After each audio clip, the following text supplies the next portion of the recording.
Hi, John Gerard, owner of Quail Homes. We're sitting in a beautiful home at Kim Griswold. And in this case, I'm going to ask you some questions, but what's unique here, him and his sister Maureen, they came as a pair, a package. No, they're not living in the same home. They actually live next to each other. So we're sitting in Kim's house. So when you decided to move up here from, what were you, in the Bay Area? Mm-hmm. Yeah. And you're coming up to the Northwest. How did you find us? Interesting. We initially were thinking Hillsborough, Beaverton, because my sister had so many colleagues at work that moved to Washington and Oregon. She was researching the quality of homes. She was more interested in reading a review than even knowing what the house looks like. And she says, Kim, all of these major home builders, and national ones, I don't know if it's who they're using for subcontractors or what, but she says, the homes are crap. And you'd even see like a 60 Minutes type video on how bad they were. And Renee's saying, I don't know if I want to buy a new home based on what I'm hearing. So she started looking at home companies and just reading reviews. And that's how she found out about you guys. She didn't see any pictures of the homes or anything. She just started reading reviews. She goes, there's this company called Quail, and they seem to be making really killer homes. So when I decided, I told Renee, I said, we're paying so much in state income tax. Would it hurt you if we just went over the creek or over the Columbia? And I said, in 3 years, that's a Toyota Prius, because of my income level. Her income can be quite high too, it varies. So when I found out about Quail, I actually came to Trojan Storage to drop off cars, which was about a third of the cost of their 10 by 30 foot deep storage spaces. So I met you briefly. You were on your way to a meeting. You sat down with me. I think you gave me a couple brochures. This is upstairs in your building. You actually cold called our office. I probably did. Yeah. He actually came into our office unannounced. Yeah. And I was happy to meet with him. Yeah, but you were busy. But you basically, in a nutshell, you told me what you do, and then you say you can look at our show home on Minnehaha, and you also says my father can meet you there. So I thought, well, that's interesting, and I met your dad, Bert. So that's kind of how it worked out. And then when in your pantry room, you had the brochures and the literature and the pictures, and you gave me you actually gave me, I think, maybe it was at Cafe RV, because I said I'd love to have a 3-car garage. So you started me off a little bit. And then when I spoke to your dad, I knew the other locations to check out. And I was only really able to look at your show home, but your dad let me go into his home, and he actually has an RV garage. Yes, and it goes right to the golf course. It was so funny. I thought he may have thought he was late, and I see this old guy in a golf cart shoot across the golf course, and then he parks, and then we kind of met him both ways. But I saw his home as well, which shows very well. But when I saw your home, I go, holy crap, I can't believe this. And the street is busy. And as soon as we shut the door, I go, I can't hear the damn traffic, which was like Foxworthy Boulevard, where I grew up. And so I knew about your insulation and things, So that right there, I just says, I love this home. And it's kind of Craftsman-like or whatever. And I love Craftsman homes. So all I had to do is look at the pictures and I go, bang. I go, Craftsman, although I love the modern and the farm style homes. But anyways, I was just really excited, and I did go to the golf course here. Basically, I call it the golf course because it was just a zoned-off older golf course. So his home is where it was called Vancouver Lakeview. I don't know what year it went in as a par 3 golf course, but it's pretty famous. And the owner of the golf course was aging out, and here we are with an empty nester community. Yeah. And you came down and took a look at it. Yeah, when it was I looked a at it golf and I go, course I status. like this spot because I used to windsurf, and they had shoreline, and they have a couple places where you could windsurf. But I thought, well, that's kind of neat. And of course, as a kid, I used to fish, and I used to fish all the reservoirs where you can fish. You can't even park your car at night after work. And, it's all no parking only. So I go, this would be kind of cool. Grab my pole, go down there, go fish for a sucker. If that's probably what I'd probably end up getting. There's a lot of carp in there. Yeah, but I like carp. So anyways, I thought, that looks like a neat idea. And I looked at the plot map. And initially, I thought I want one of these big suckers that you've got, because I like the garden. The bigger But lots. the trees, I go, oh God, those trees are going to drop a lot of shade. You know, that's a consideration. So, but anyways, there's a good choice of plots and everything. And I did, is it Camas or Camas? How do you pronounce it? Camas. Camas. I looked at a Camas site you have, and then I went up near the Lewis River site. That was interesting too, but that's a little far away. And I thought Renee will probably want to be near me. And I go, this looks neat. And I didn't really study the maps or anything, but if anybody thinks this is too far west, it's ridiculous, because by the time you take the little Whitney Road, you can get into, you have to go to the downtown Old Vancouver, you just go south. Yeah. It's quicker than if you were on the main streets in Hazelden. Well, the history of this location, the road out here is called Lakeshore. So back in the day when everyone worked downtown, if you're going to come north, you came up Lakeshore, so all the white-collar people were up in this region. One is access, and then, of course, the geographic beauty. Yeah. So let's talk about your housing needs, then your sister in a second. Okay. So I remember specifically this, he mentioned this floor plan. It's the RV version of our plans. We're calling it now the Craftsman RV. But he basically has some cars that he likes, and he actually wanted to one day put a lift in. Definitely, yeah. And so we wanted to make sure we could get that third bay high enough, reinforce the concrete, so he doesn't have to get under jacks on a car. He can bring in a lift and work on, what do you have, an old 4Runner, The Miata is too low. The Miata, yeah. And my brother Dave actually surrendered a beautiful British sports car. He's 6'4". So imagine that, but just working on an engine, if you're 6'4", the bend down, you got to put it on jack stand so you don't kill it. Yeah. But anyways, he retired, he's got bad knees now. And but I always thought about that Triumph, and I just recall all of my experiences, even when I was in my 20s, dropping a transmission, the whole bell housing assembly, you're underneath your car, and just realizing, boy, if I ever grow old, I'm gonna get a lift. I was looking at online. I was looking at any home that had above 1,700 square feet and a 3-car garage, and they're in one story. Then it starts getting really rare. Because usually if you have a 3-car garage, it's a 3-car garage right only in the front. That's all you see are the 3 stupid doors, and then it's upstairs and they're ugly, and it's on a 6,000 square foot lot. So I was kind of having a hard time even finding a plain 3-car garage. But the RV garage is interesting because you can do the rising. So how can you get an old car that was an old house that was 30 years old with an RV garage? They don't exist. And I don't need a tall RV vehicle with the air conditioning unit on top of it. So when I talked to you and I looked at your dad's house, I go, the 12-foot garage door looks almost like a fire station. It's actually, to me, not that attractive. And so I spoke to you, I says, can we go down at maybe 2 feet so it's a little closer? I don't think I'm ever gonna get one of those, although they're very nice, but I don't think I'm gonna get one of those RVs where you can stand up and cook and do all that stuff. I used to have a Volkswagen bus pop top, the little pop top Westphalia camper. And that California was that was here, perfect right? for me. And of course I sold it because I took up skiing, and that thing is like a dying pig going up hills in the snow. So I'm sorry I sold it now, because those things are worth a fortune if they're in good shape. I had no rust on it, it was a cherry. It was beautiful. But I took up skiing, and so I bought my Toyota pickup truck, which I have right now in the garage. That's almost 40 years old right now. 40. And then I got a 1985 Toyota Camry, which was Toyota's Cadillac before they went into Lexus. So that was as good as Toyota ever got. And then they says, but they still think Toyotas are economy cars, so let's start Lexus. So but anyways, I'll be able to raise these cars up. Yeah, you had a single story need. In other words, easy living, definitely aging in single place. story, no stairs. And then his hobby isn't just outdoors activities, it's actually turning some wrenches. Well, the other thing too, we've got this lake right next to us. I walked in there, the people let me go in there. I'm not a member yet, but they let me go in there, and I see the Laser, which was like the ultimate racing sailboat, 1, maybe 2 people. Yeah. And well, there's another thing we could talk about later. The but Vancouver Yacht Club over here, the sailing club. I would be able to put that Laser, actually I wouldn't want to put it in the garage, but the way you switch me and Renee's lot and my lot, our driveways are side to side, and I was concerned about the width of the lot versus whether or not I could also put a car on the side of the house.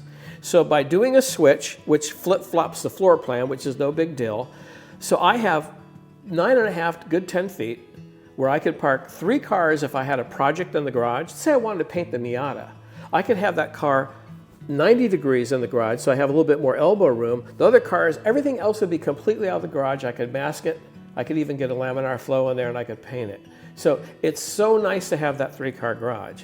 And if I put a 2-post lift in there, I actually have enough room to I would probably move the car out of the way after I drop an engine. I would be able to have a cherry picker holding an engine, my workbench is beyond there, and then you gave me access into my house, not only in the back of the shop, but I also have access on this side of the regular 2-car garage that comes into the hallway. So I have 2 doors going into the garage. And then the other brilliant thing you did, we're jumping ahead here, is I initially was looking at the Cafe RV floor plan. And I think you drew on your feature sheet when we first met, you drew a box behind the RV garage space. He says, there's a plan here and it's called the Cafe RV Flex. And there can be a room back there and you can do other things. But you said, I can give you a shop if you want to shop. By workshop, we mean like where a tool bench would be.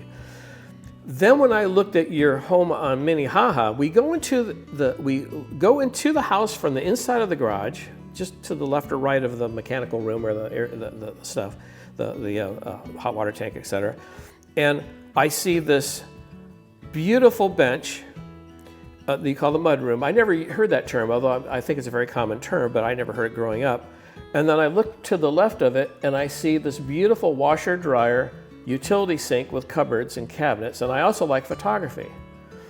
And I go, holy cow. And I go, so we used to hunt with a rabbit dog, a beagle, and they always have to roll in cow crap, right before you get home. So I go, I could take off my boots, I could take Sandy or Taffy, the cocker, or whatever dog we had at the time, wash it in that damn thing without it getting in the house or hosing it off in the backyard. And then they shake on you anyways. And I looked at your utility room and I go, my God, I could have the Bessler enlarger here. It's the big enlarger, and the high ceiling. So the hot top of if you have a 35 millimeter, it's got to go this high to get a print this big. I go, the enlarger won't hit the ceiling, or I don't have to cut a hole in the ceiling. And I look at the washing machine. I go, I could put a piece of plywood on top of that. And in wet processing, you do developer, stop bath, fixer, and maybe you do selenium toning or more rinsing. I go, I'd have space to do all the wet process could be done in this laundry room of your home on Minnehaha. And I go, wow. And I go, that's great. And then of course that goes into the house. And what was sad about the Cafe RV floor plans that I was looking at, and your brochures, it showed many of them, you didn't have at the time a flex room behind the garage, nor did it even have a door from the inside of the garage going into it. So the other great thing that happened was when I talked to you and Sean with Massguard, you brought it up again and you say, well, can't we do what I mentioned was, this is what I love about your show home. I love that mud room and I love that sink and I like the size of that the washer dryer room or utility room. The other thing I liked was a pantry that you have in your showroom. I go, those are things that are just killing me. But I was looking at the floor plan of just a Cafe RV. Guess what? No door going into a mud room. I think there was a mud room. Maybe I'm wrong. The washer dryer was between the 2 bedrooms, probably narrower, and there was no walk-in pantry. I've got the walk-in pantry, for walls. Yeah. And you had that in your showroom. And you said, and I think you said, well, you can get that with the flex room. It just won't be a flex room. So you can walk into a mud room. You'll have a pantry here, and basically you and Sean pulled up the floor plan. I go, that's it. And then Sean mentioned, or you mentioned, you says also, because we're taking the washer and dryer out of the between the 2 bedrooms. Sean says, well, now you'll have more closet space. So the beautiful thing is I got 2 bedrooms that have, even the small bedroom has the same closet. I have a file cabinet that's this deep, and I have too much stuff, and I'll probably actually buy another one and put it in the garage. That thing is facing the back of the wall. It's not sideways. Yeah. I have to get rid of so many textbooks. I became a respiratory therapist. I studied business. I took electronic courses. I'm going to donate it if I can get rid of that stuff. But I didn't have to I haven't had to throw away too much, which has slowed me down in the process of moving in. But I was able to keep that. And in the small bedroom, you open up these 2 doors. I've got all of my cross-country skiing clothes, boots, whatever, in there. I even have skis in this thing because the ceiling's so high. And then in the front, then I've got my bicycle stuff. I do a little bit of road biking and stuff. And then I got all my alpine ski gear. And I also have all my bicycle bibs. I have a road bike and everything. So I've got all of this crap into this closet in a bedroom I'm hardly going into. But it's so organized, I know exactly where it is. If I had to go on a bike ride tomorrow, I'd be able to do it. If somebody called and says, hey, can you come up to Tahoe and go skiing with us? It'd take me a little time, but I've got everything so organized. Yeah. It wouldn't be a 3-week plan, And so I talk about killer deal. And your showroom house is huge. I mean, but anyways, I was able to get all the utility that I need in this house that you have in your Minnehaha show home. Yeah, so like what we're really talking about, we customize. Yeah, that was it. And so we think when we trade down, we're really not. No. Right? We're trading up for our lifestyle. Because your sister's lifestyle is much different than yours. Yeah. So we customized her home for her lifestyle. Yeah. And I'd almost nickname you the Renaissance man, from photography to turning wrenches to snow skiing, alpine, cross country. And you got to have a home that fits for all those needs. This has been set. It's really weird. I was moving furniture to clean my floor the other day, and because I had everything over here except the sofa, I can't move it, it's too darn heavy. It was weird. I was remembering how fun it was before I even put the furniture into the house.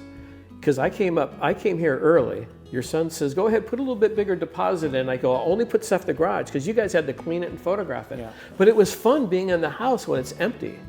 Huh. And actually, that's kind of been why I've been thinking a little bit differently. It's so pleasant empty that you don't want to ruin it with furniture. Yeah, the bones are good. It's really, really, really weird. So maybe one last thing, okay, and we won't keep it too much longer, but one of the challenges when people are relocating is just not only finding a builder like you talked about, but also then trusting the builder during the build. How many visits did you make up here from California when we were building your home? We initially made some visits, the plan and everything. On the design but side, was it 4 or 5 or something maybe? And you meet with Cindy, you meet with the guy building the home. I remember the guys, just when the cabinets came in, I was so excited. I even saw a lot of the workers working here too.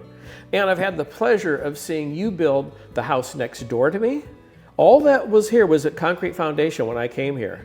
For the first visit. And I had the pleasure of watching young men and women working on the other home across the street. So it's fun to be able to just eavesdrop and just kind of walk the premises or whatever. There's nobody there on a Sunday or whatever, and check it out and see it bit by bit. Yeah. And your work team, very professional, very clean.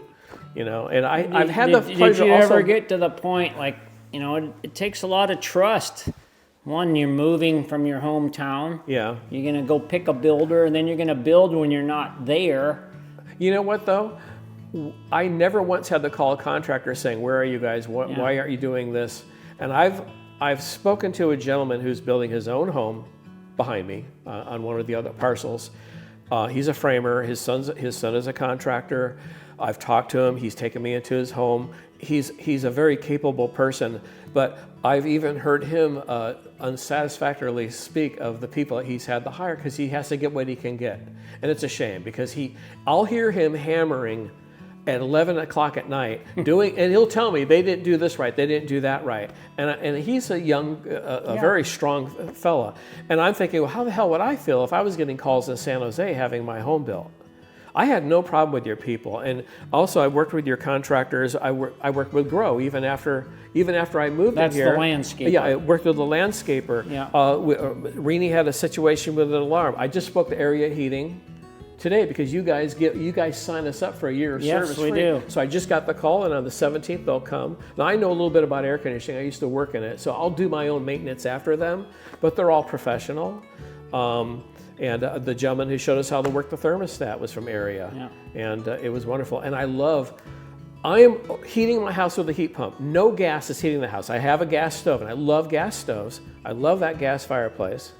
I can turn my thermostat down to 68, and I turn that down to mid flame and mid heat out, And by the time I'm ready to go to bed, because I might put the thermostat thing above on the top of the mantle, it might say 81. Now the whole house is in 81. My electric bills are dirt cheap with your solar, and I only have 9 panels. Rod has like 12.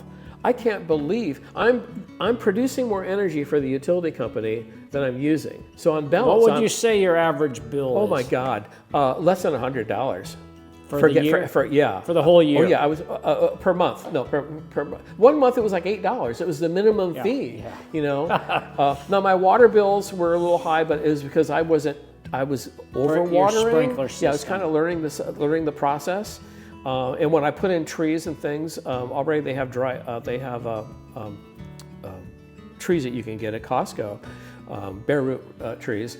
And so I'll try to coordinate that with them. I might have to tap into the sprinkler system, but I've done that in the past. And I also know where the line is. I dug it. I know where they are. So I can actually add to what Grow did on my own. And I'll build raised beds for Rini because she can't kneel down or get on her knees. So I'm going to have high raised beds.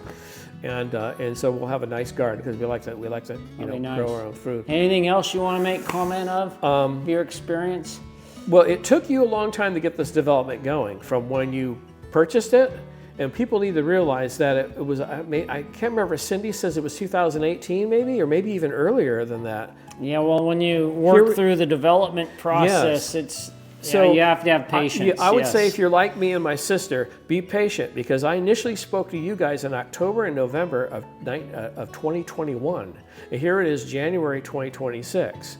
So. And you've been in here about a year now. Yes, a little over a year. Yeah. So if you put stuff in storage, bring it up to Oregon or Washington because it's a hell of a lot cheaper than the Bay Area. 1/3. I was paying over $1,000 a month, and I was sharing for storage. Yes, it was ridiculous. And the cars aren't even worth that much, to be honest with you, if you were to sell them retail right now. So the thing is be patient. Talk to you guys. When Rini and I sat down with you in the show home, you told us.